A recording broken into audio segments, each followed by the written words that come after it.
আন্তর্জাতিক অপরাধ ট্রাইব্যুনাল থেকে আগামী অক্টোবরেই জুলাই গণহত্যার ৩-৪টি মামলার রায় পাওয়া যাবে বলে আশাবাদী আইন উপদেষ্টা ডক্টর আসিফ নজরুল। বিকেলে সচিবালয়ে এক সংবাদ সম্মেলনে তিনি বলেন, ভারতের ভাবগতিক দেখে মনে হচ্ছে না যে তারা শেখ হাসিনাকে বাংলাদেশে ফেরত পাঠাবে। রেজওয়ান ফয়েজের রিপোর্টে বিস্তারিত।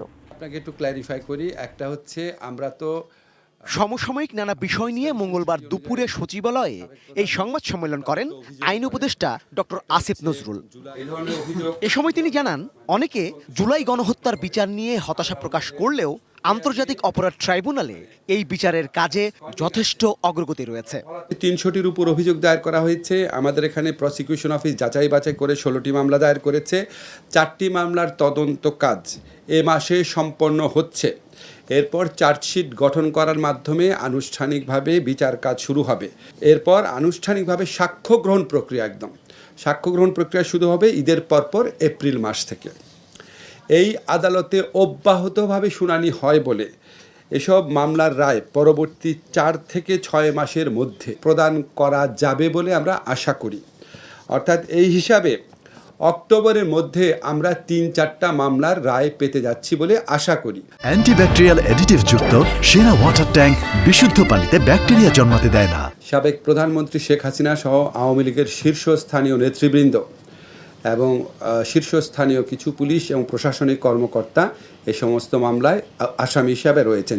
এ সময় তিনি জানান, বিগত সরকারের করা সাইবার নিরাপত্তা আইনে মামলা এবং বিভিন্ন রাজনৈতিক হয়রানিমূলক গায়েবী মামলা প্রত্যাহারের কাজও চলছে বেশ জোরে সোরে। বিগত সরকার আমলে দায়ের করা ৩৯৬টি স্পিচ অফেন্স সংক্রান্ত মামলা বিচারাধীন ছিল। আইন মন্ত্রণালয় পাবলিক প্রসিকিউটরদের মাধ্যমে ইতিমধ্যে ৩৩২টি মামলা প্রত্যাহার করেছে। তো এই প্রক্রিয়ায় ১৬,৪২৯টি গায়েবী মামলার মধ্যে ১,২১৪টি মামলা আগামী 1 সপ্তাহের মধ্যে প্রত্যাহার করা হবে। আসামি প্রত্যর্পণ চুক্তি মেনে ভারত থেকে শেখ হাসিনাকে বাংলাদেশে ফেরত আনার অগ্রগতি জানতে চাইলে আইন উপদেষ্টা এই সময় বলেন, ভারতের কার্যক্রম দেখে মনে হচ্ছে না তারা এ ব্যাপারে খুব একটা আগ্রহী। এখন আমরা তো আনার সর্বাত্মক চেষ্টা করছি। এখন ভারতের যে মনোভঙ্গি, এটা দেখে মনে হচ্ছে তারা এটা নানান অজুহাতে তারা এটাকে নাকচ করার চেষ্টা করবে। দেশে গৃহযুদ্ধ শুরুর আশঙ্কাও এ সময় উড়িয়ে দেন তিনি। প্রশ্নই আসে না, এগুলি অপপ্রচার, উস্কানিমূলক কথাবার্তা। রেজওয়ান ফয়েজ, এটি নিউজ, ঢাকা।